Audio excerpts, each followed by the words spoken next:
Lionel Messi খেলতে চান Paris অলিম্পিকে। আগামী জুলাই আগস্ট মাসে ফ্রান্সের রাজধানীতে অলিম্পিকের যে আসরটা বসছে সেইখানে ফুটবলের স্বর্ণপদকের জন্য আর্জেন্টিনার জার্সি গায়ে কম্পিট করতে চান মেসি, বিশ্বকাপ জয়ী মেসি। কিছুদিন আগে এরকম একটা খবর তো বেরোলো। নেইমারকে নিয়ে এমন কোনো খবর এখনো আসেনি, তবে কে জানে অলিম্পিকে আসতে আসতে হয়তো ব্যাপারটা এমন হতে পারে যে ব্রাজিলের জার্সি গায়ে ওই স্বর্ণপদকের লড়াইয়ের আগ্রহটা নেইমারেরও তৈরি হয়ে যেতে পারে, নেইমারকেও ডাকা হতে পারে। মেসি নেইমারদের খেলার সুযোগটা কিভাবে? এই অলিম্পিক মূলত আন্ডার-23 টুর্নামেন্ট, তবে 23 বছর বয়সের চেয়ে বেশি বয়সী 3 জন ফুটবলারকে রাখা যায়, সেই হিসেবে মেসি নেইমার এখানটাতে খেলতেই পারেন। সো প্যারিস অলিম্পিকে ব্রাজিল আর্জেন্টিনার মুখোমুখি লড়াইয়ে মেসি এবং নেইমার প্রতিদ্বন্দ্বিতা করছেন, ভাবতে খুবই ভালো লাগছে, ভালো লাগার মতোই একটা ব্যাপার। তবে সেটা হচ্ছে না, সেটা সার্টেনলি হচ্ছে না, সেটা নিশ্চিতভাবেই হচ্ছে না। কেন না ওই প্যারিস অলিম্পিকে খেলতে হলে আগে তো কোয়ালিফাই করতে হবে, ব্রাজিলকে কোয়ালিফাই করতে হবে, আর্জেন্টিনাকে কোয়ালিফাই করতে হবে, এবং এই দুইটা দলই একসঙ্গে কোয়ালিফাই করবে প্যারিস অলিম্পিকে, সেই সম্ভাবনা শেষ, সেই সম্ভাবনা একেবারেই শেষ। বাংলাদেশ সময় রবিবার রাত 2:30টার সময় এই দুটো দল ব্রাজিল আর্জেন্টিনা পরস্পরের মুখোমুখি হচ্ছে অলিম্পিকের বাছাই পর্বে, এবং সেই ম্যাচটা দুটো দলের জন্যই এই প্যারিস অলিম্পিকে কোয়ালিফাই করার ক্ষেত্রে খুবই গুরুত্বপূর্ণ। মুখোমুখি লড়াইয়ে ব্যাপারটা এরকম হতে পারে যে হয় ব্রাজিল যাবে অথবা আর্জেন্টিনা যাবে, অথবা দুটো দলও বাদ পড়ে যেতে পারে, মানে ওইরকম একটা সিনারিও তৈরি হতে পারে যে প্যারিস অলিম্পিকে ব্রাজিল আর্জেন্টিনা কেউই খেলবে না, কিন্তু দুটো দলই খেলবে। এটা আর হচ্ছে না। বাছাই পর্বটা এখন যে অবস্থায় এসে দাঁড়িয়েছে সেটা আর হচ্ছে না। ফলে ওই প্যারিস অলিম্পিকে মেসি নেইমার মুখোমুখি হচ্ছেন ব্রাজিল আর্জেন্টিনার হয়ে, সেই দৃশ্যটা আমরা ভাবতে ভালো লাগলেও ওইটা আসলে বাস্তবতা আর ওইটা পাবে না। কিন্তু এই ব্রাজিল আর্জেন্টিনার মধ্যে আসলে কোন দল এখন অলিম্পিকে খেলার জন্য সুবিধাজনক অবস্থানে রয়েছে, কেন এই অবস্থায় এই দুটো দল এসে দাঁড়ালো, চলুন সেটা নিয়ে একটু আলোচনা করি। দেখুন, অলিম্পিকে ফুটবলে স্বর্ণপদকের জন্য এখানে কম্পিট করবে 16টা দল। এর মধ্যে কনমেবল যে অঞ্চল, লাতিন আমেরিকার যে অঞ্চল, সেই অঞ্চল থেকে দুটো স্পট রয়েছে। হ্যাঁ, ওইখানে 10টা দেশ রয়েছে, 10টা দেশের নিয়ে হচ্ছে গিয়ে বাছাই পর্বটা শুরু হয়েছে। প্রাথমিক যে বাছাই পর্ব এই গত মাসের জানুয়ারি 20 তারিখ থেকে শুরু হয়েছে, সেই প্রাথমিক বাছাই পর্বে 10টা দলকে দুটো গ্রুপে ভাগ করা হয়েছে। এ গ্রুপে 5টা দল, বি গ্রুপে 5টা দল, এবং দুটো গ্রুপের শীর্ষ দুটো করে দল, এ গ্রুপ থেকে ব্রাজিল এবং ভেনেজুয়েলা, এবং বি গ্রুপ থেকে আর্জেন্টিনা ও প্যারাগুয়ে, এই দুই গ্রুপের 4টা দল এখন ফাইনাল স্টেজে কোয়ালিফাইং রাউন্ডে খেলছে ভেনেজুয়েলায় যেটা হচ্ছে। এখন এই ব্রাজিল, আর্জেন্টিনা, প্যারাগুয়ে, ভেনেজুয়েলা এই 4টা দল সবাই সবার সঙ্গে একটা করে ম্যাচ খেলবে। তারপরে পয়েন্ট টেবিলে যেই দুইটা দল সবচেয়ে উপরে থাকবে সেই দুটো দল হচ্ছে প্যারিস অলিম্পিকে কোয়ালিফাই করবে। লাতিন আমেরিকার প্রতিনিধিত্ব ওই দুইটা দল করবে। এখন প্রত্যেকটা দলের, এই 4টা দলের সবাই কিন্তু দুটো করে ম্যাচ খেলে ফেলেছে। দুটো করে ম্যাচ খেলার পর পয়েন্ট টেবিলের অবস্থাটা এরকম যে প্যারাগুয়ে 4 পয়েন্ট নিয়ে সবচেয়ে উপরে রয়েছে, 2 নম্বরে আছে ব্রাজিল 3 পয়েন্ট নিয়ে, 3 নম্বরে আছে আর্জেন্টিনা 2 পয়েন্ট নিয়ে, এবং ভেনেজুয়েলা 4 নম্বরে রয়েছে 1 পয়েন্ট নিয়ে।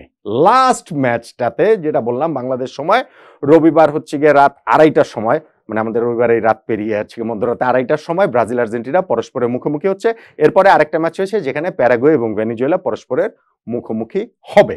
যেটা বলছিলাম যে ব্রাজিল আর্জেন্টিনা দুটো দলই কোয়ালিফাই করবে, সেই সম্ভাবনার জায়গাটা শেষ। কেন শেষ? ধরেন প্যারাগুয়ের তো 4 পয়েন্ট, ব্রাজিলের 3 পয়েন্ট, আর্জেন্টিনার 2 পয়েন্ট। এখন লাস্ট যে ম্যাচটা ব্রাজিল আর্জেন্টিনা রয়েছে সেখানে যদি ব্রাজিল জিতে, ব্রাজিলের 3 পয়েন্টের সঙ্গে 3 পয়েন্ট যোগ হবে, 6 পয়েন্ট হয়ে যাবে। প্যারাগুয়ের 4 পয়েন্ট রয়েছে, আর্জেন্টিনা তো 2 পয়েন্ট, আর্জেন্টিনা বাদ পড়ে যাবে। ইভেন যদি খেলাটা ড্র হয় সেক্ষেত্রেও ব্রাজিলের 3 পয়েন্টের সঙ্গে 1 পয়েন্ট যোগ হবে, 4 পয়েন্ট। প্যারাগুয়ের অলরেডি 4 পয়েন্ট রয়েছে, তাদের ওই ম্যাচটার কথা বাদ দিয়ে আমি বললাম। আর আর্জেন্টিনা ড্র হলে তো তাদের 2 এর সঙ্গে আর 1 যোগ হয়ে 3 পয়েন্ট হবে। সো ম্যাচ ব্রাজিল যদি জিতে অথবা ব্রাজিল আর্জেন্টিনা ম্যাচ যদি ড্র হয়, দুই ক্ষেত্রে আর্জেন্টিনা বাদ পড়ে যাবে। আর যদি আর্জেন্টিনা জেতে তাহলে ব্রাজিল বাদ পড়ে যাবে, কারণ আর্জেন্টিনা জিতলে আর্জেন্টিনার পয়েন্ট হয়ে যাবে 2 যোগ 3 5, আর প্যারাগুয়ের অলরেডি 4 রয়েছে, ব্রাজিলের 3ই থাকবে। ব্যাপারটা তার মানে এরকম, ব্রাজিল জিতলে অথবা ড্র করলে আর্জেন্টিনা বাদ, আর্জেন্টিনা জিতলে ব্রাজিল বাদ। দুইটা দলেরই যাওয়ার আর কোনো সুযোগই নেই। যদি ড্র হয় ইন দ্যাট কেস দুইটা দলই বাদ পড়ে যেতে পারে, কারণ যদি ড্র হয় সেক্ষেত্রে ধরেন ব্রাজিলের পয়েন্ট 3 এর সঙ্গে 1 যোগ হবে 4, আর্জেন্টিনার পয়েন্ট 2 এর সঙ্গে 1 যোগ হবে 3, আর্জেন্টিনা তো বাদই, কিন্তু ব্রাজিলের যে 4 হলো, প্যারাগুয়ের 4 রয়েছে। ভেনেজুয়েলা যদি ওই ম্যাচটাতে আবার প্যারাগুয়েকে হারিয়ে দেয় সেক্ষেত্রে ভেনেজুয়েলা, প্যারাগুয়ে, ব্রাজিল 3টে দলের পয়েন্ট সমান 4 হয়ে যাবে। তখন ওই টাইব্রেকারের হিসাব নিকাশে গিয়ে ওইখান থেকে ব্রাজিলও আসলে বাদ পড়ে যেতে পারে। এই যে হেড টু হেড, তারপরে হচ্ছে গিয়ে গোল ব্যবধান, গোল গটর, এই সবকিছু মিলে ব্রাজিলেরও বাদ পড়ার সুযোগটা রয়েছে। তার মানে ব্রাজিল আর্জেন্টিনা দুটো দলই প্যারিস অলিম্পিকে কোয়ালিফাই করছে না সার্টেনলি। হয় ব্রাজিল করবে অথবা আর্জেন্টিনা করবে, অথবা দুটো দলই বাদ পড়ে যেতে পারে। সেইটাতে আসলে কোন দলের চান্সটা বেশি? দেখেন, ব্রাজিলের এই ফাইনাল যে কোয়ালিফাইং রাউন্ডটা, সেই জায়গাটাতে তারা শুরু করেছে প্রথম ম্যাচটা প্যারাগুয়ের কাছে 1-0 গোলে হেরে গেছে, এবং সেটা খুবই একটা শকিং রেজাল্ট ছিল। ইনফ্যাক্ট এনরিক, যে ইনি হচ্ছে গিয়ে ব্রাজিলের এই দলটার পোস্টার বয়, বলতে পারেন ব্রাজিলের নেক্সট জেনারেশনের সবচেয়ে ভালো ফুটবলার হিসেবে যাকে ধরা হচ্ছে, রিয়াল মাদ্রিদ অলরেডি তিনি নাম লিখিয়েছেন, সেই এনরিক ওই ম্যাচটাতে পেনাল্টি মিস করেছেন। প্যারাগুয়ের কাছে হেরে ব্রাজিলের খুবই খারাপ অবস্থা ছিল। ভেরি নেক্সট ম্যাচটা তাদের জন্য খুব গুরুত্বপূর্ণ ছিল, এবং ভেনিজুয়েলার বিপক্ষে সেই ম্যাচটা তারা জিতেছে 2-1 গোলে। কিন্তু সেই জয়টাও 88 মিনিটে গিয়ে তাদের জয় সুযোগ গোলটা দিতে হচ্ছে। তার মানে জয়টা খুব সহজে কিন্তু ব্রাজিলের আসেনি। ওই প্রথমটা হেরে পরেরটা জিতে 3 পয়েন্ট নিয়ে তাও তারা এখনো টিকে রয়েছে।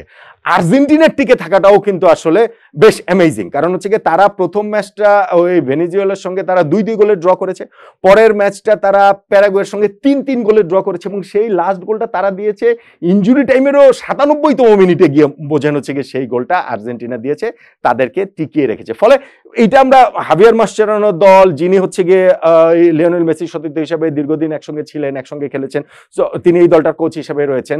সো এই ব্রাজিল আর্জেন্টিনা দুটো দলের কোনো দলই এখন পর্যন্ত যে কোয়ালিফাইং এর চূড়ান্ত ধাপটাকে এই অলিম্পিকের খুব ভালো খেলতে পারছে সেটা আসলে বলা যাবে না। ফলে এই মুখোমুখি লড়াইটাতে কোন দলকে আসলে এগিয়ে রাখবেন ব্রাজিল আর্জেন্টিনার মধ্যে, সেটা আসলে খুব টাফ, খুব টাফ। আমি যে শুরুতে যে কথাটা বলছিলাম, যে নেইমারের কথা বলছিলাম, আমি মেসির কথা বলছিলাম।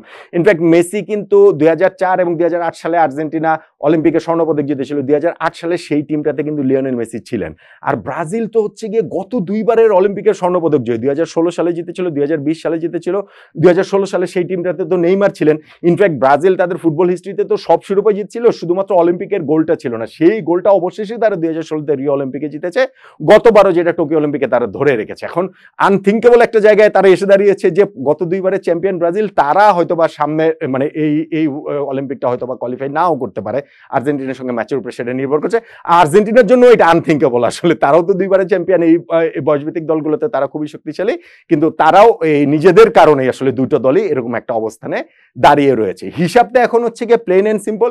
ব্রাজিলকে যদি মানে কোয়ালিফাই করতে হলে ব্রাজিলকে জিতলেই তারা কোয়ালিফাই করবে, আর্জেন্টিনা জিতলেই আর্জেন্টিনা কোয়ালিফাই করবে। ব্রাজিল ড্র করলেও কোয়ালিফাই করার একটা চান্স রয়েছে, কিন্তু ওইটা নাও হতে পারে, অনেক যদি কিন্তুর উপরে আসলে নির্ভর করে। আর যেই দল হেরে যাবে সেই দলের আসলে অলিম্পিকে খেলার চান্সটা একেবারেই শেষ হয়ে যাবে, তাদের আর কোনো চান্সই থাকবে না। ফলে এই ম্যাচটা ব্রাজিল আর্জেন্টিনা যে ম্যাচটা হবে, ভেনিজুয়েলার মাঠে যে ম্যাচটা হবে, সেটা আন্ডার-23 হয়তো বা মানে ন্যাশনাল টিম না সার্টেনলি, এবং সেটা হয়তো গুরুত্বের বিষয় ওরকম না।